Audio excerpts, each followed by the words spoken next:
Thank you so much for agreeing to help us out with this here. I mean, look at the car. It's astonishing, eh? Is it all right for me to pat myself on the back and say we did good? I mean, it's just it is lovely. Astonishing. Yeah. You know, considering what it was, really. I mean, it's just, you know, and of course these themselves, you know, without trying to be too kind of glib about it, but you know, these are like children, you know, to their owners in a sense. Absolutely, you know, yeah. So it's an amazing job. What about cars and yourself? I mean, I know a little bit about when you were younger. Your mum had an Elf, didn't she? My mum had a Riley Elf. My mum was a bit like an Elf herself, to tell you the truth. My mother always looked like Ronnie Corbett. It was always odd having a mother who looked like Ronnie Corbett.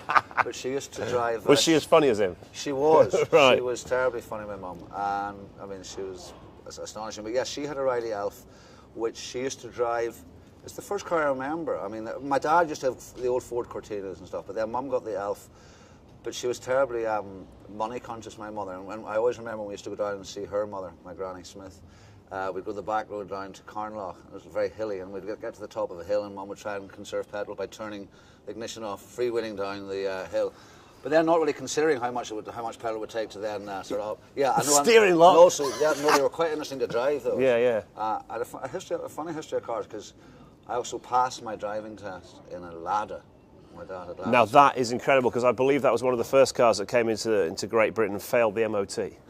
Actually, it's a new car. It was a great car, though. We had because there used to be the Riva, I think, but I don't think we had the Riva. And before that, my dad, I always remember that I was considered the first alarm clock we ever had in my childhood. My dad used to have a Citroen Diane, which sounded as if there was an earthquake. Right. That would wake us every morning. So hang on a minute, right? Did I hear you just say that you had a Lada and it was a good car? I loved it. I mean, it was... Wow. Yeah. Lada are going to take that. That's going to be like prime-time adverts. That's an odd sponsorship for me to look for. Yeah. It is. Free Lada. Yeah, totally. Yeah.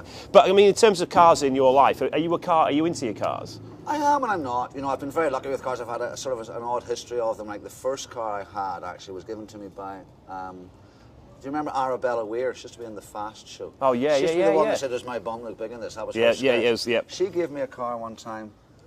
It was an old Citroen, I think a GS, one of the ones that was like an estate, but it rose up at the back. Okay, massive thing. Yeah. But the only way you could get into it was through the window. I'm not surprised she gave it away. And you could never take the key out of the ignition. If you took the key out of the ignition, it was a week before you could get it back. She gave it to you? She gave it to me, yeah. I mean, I think she was trying to get rid of it, basically. Did you say thank you? I did when I got it. I didn't right. Like 2 days later. When you were climbing in and out the windows and stuff. What else have you had, dude? I mean, in terms of other cars? I had that. I had a Saab 900 that actually that I bought off Helen Baxendale, who played Rachel in Cold Feet. Right. They were trying to get rid of it, and so was it the boxy one? Yeah, it was beautiful. Yeah. Really gorgeous. But it had the wee kind of the Mark II. Was it the turbo 900 S2? No, it wasn't turbo. It was 900i, was it? Okay, yeah, 2 litre injection. Which is lovely. I mean, that was like. I mean, I've lived in a lot smaller flats than that car. Right. I mean, if you get off and sleep in it, and often I was forced to by my girlfriend at the time. She wouldn't let me into the house. So I had that. But funnily enough, I gave that. There was a guy, a friend of mine, Pete Nightingale. I'm going to name and shame him, who came to live with me and my wife for a weekend. He ended up staying for 12 years, rent-free, in 3 different houses. I eventually gave him that car, which he drove for 6 months, then sold and kept the money. No, that's not a mate. But then that's a flagger. So I went from that but then I started driving Audis, so I've been driving Audis for a long time. Right. RS6, RS4? I have an RS6 now. Oh, dude, which is very handy around the streets of South East London. Yeah, totally. Sitting there, I want to put my foot down in this bad. Have you actually taken it out onto the open roads where it's designed for? I have, but that, and then you all of a sudden get a little letter from... 3 points. 3 points, yeah. And you consider... There are those cars that you just don't know what's been doing. No, I'll tell you what, though, you should take that car over to Germany, because the RS6 That's what I want. You've got the Avant. Is it estate one or the saloon? Yes, the Avant. Yeah. See, that to me is one of the most sensible cars, because you can have your family in the back. That's fabulous. You can adjust the rear view mirror so you don't see them, so you can act like you're 18 again, driving around in this it's astonishing. Amazing car. Yeah. You know, in terms of acting, do you have to practice? Well, yeah, no, very much. I mean, it's like, you're constantly thinking of it. I mean, the annoying thing is that writers are very annoying, but everything depends on writers. Yeah. Like I always say, like a great actor can't make bad writing work, but a bad actor can make great writing work. Okay, right. Yeah. But I've been very lucky, work generates work, but I've always worked quite hard at it, and you're always sort of, I used to work with a director who always used to say, your next job is your first job, your next job is your first job, and that's quite a good way of keeping it kind of fresh. That's a great idea. So you've got the same tension, so you're putting the same effort into that job because you're thinking, shit, this is it for me. Yeah. They say in TV, don't they? You know, for me, it's always you have to approach it as if it's your last job as well. No, absolutely. Yeah. No, I've been very lucky. Yeah. But you know, it takes a long time. I mean, you know, you have to work very hard to be lucky. What's been your favourite role? God, I've had a few. Because I'll tell you, I saw you in The Missing. Me and my missus were absolutely nailed to the show. Thought you were brilliant. You were the energy behind that show that made you want to keep watching it. Well, it's a tough story, you know. But I mean, the privilege sometimes is actually if the work is hard. You know, that was quite a demanding role. Obviously, it's a very serious subject matter. You know, your child goes missing. It's something that we're familiar with, the notion of the horror of that story. Yeah. But the work, which is very involving, and you have to try and live like that. So I tried to live like that character a lot when we filmed out in Belgium. But that's the privilege, you know. That's what you go into acting for. You go into acting to try and kind of be able to inhabit these different roles and these characters. So I feel blessed with that. The thing is, I'm a massive petrol head, and there are many of us out there, and basically the definition of a petrol head is somebody who will dedicate their life to pieces of steel, not quite know why. Yeah. But you do. And then you often have a long-suffering missus at home if she's not one as well, and she sits around telling her mates, oh my God, why does he spend so much money on pieces of metal I don't like? Yes. But there are lots of us out there, so strength in numbers. Yeah. But what it does mean is that generally speaking, because we obsess about these pieces of steel, we have a rough idea of what they're worth. Okay. Now, are you a petrol head or not? I'm not a petrol head. So I'm going to show you some cars because we have a game to play. Oh, yeah? It's called Jimmy Nesbitt's Play Your Cars Right. Cue the music. Welcome to Play Your Cars Right with me, Tim Shaw, and this is Mr. Jimmy Nesbitt. The idea is, Jimmy, I'm going to show you a selection of cars here, and you tell me what you would pay for them. All right. Okay. Remember, I'm only a poor actor. No. So Yeah, right. Yeah. Poor, I mean. Yeah. A poor actor who drives an RS6. Right. Work that one out. No. Right. So here we are. Welcome to car number 1. Oh, okay. Can you see through the paper? No, I can't. Right. In this sun, I can hardly see anything. Right. I would say now. That's going to mean it's very old. Probably, I don't know. 1980s. Cars made. 2001. So I would say to pay for that, because it's very specialised, very unique, I would say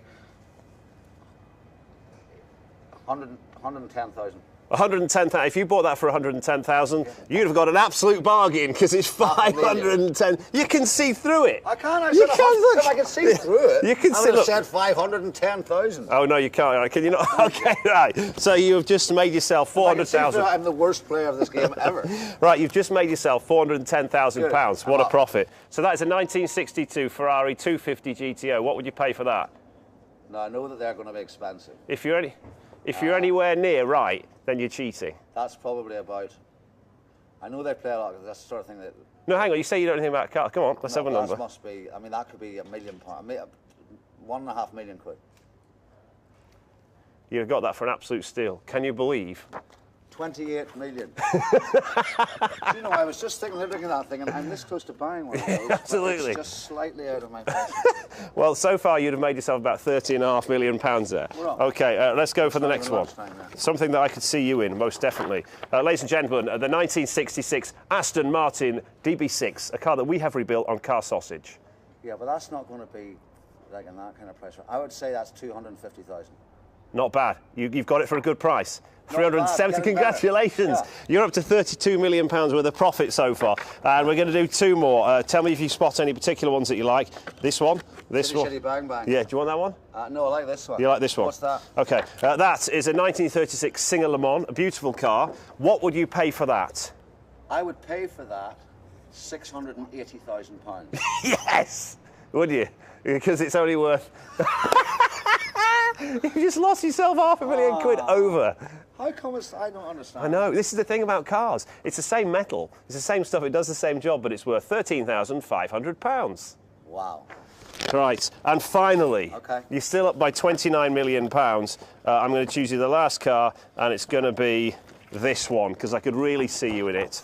It is a 1993 Porsche 928 GTS. Lovely car. I could see you in it, sir. Why would that be incredibly expensive? Did they only make a few of them? Yeah, they only made one of them. Very, very rare. I'll give you a clue. Very rare car. Very rare. Yeah, and it was actually owned by Prince Philip. Prince Philip. Okay. Made one of them just for him. I'm going to pay $750,000. $750,000. You've just been done. 75,000. But you're still up. Congratulations, Mr. Jimmy Nesbitt. I'll write you personally a cheque for £28,235,000. Thank you. So which charity are you going to give it to? Well, we have charity in Northern Ireland, we have Trauma, who look after everyone that has suffered from the legacy of the Troubles, and they will do with £28 million. Do you know what? Actually, the truth is, in terms of your fee for helping us today, I hear that it's actually going to charity today. No, it's going to We Have Trauma. Is it? And I'm so grateful to Car S.O.S for facilitating that and for allowing that to happen, because you know, the legacy of the Troubles, and of course because it's a Northern Irish-based charity, and we're here today with a Northern Irish family and their own tragedy, so thank you. Thank you very much. This show actually ends weirdly. It's the producers who insist on a man hug at the end of it. Yeah, no, I'm up for that. Come on then. Yeah, No, it's not me. Yeah, with me, it's not. It's right. I have to get on my tippy toes there. Yeah, that's probably enough now, actually. Now we're getting into something quite strange. This is just the way they like it. No, it's just quite odd. No. Like it. I mean, the fees... Is that enough? No, is that enough? I'm not being paid enough. Another 10 seconds. I'm not being paid enough. Oh, God, going to keep... OK, you happy? Right, OK. OK, there we are. Right. I know that's weird, but that's the way they like it. Thank you very much. A round of applause for Jimmy Nesbitt. Thank you very much. Good. Excellent. Very good. Fun.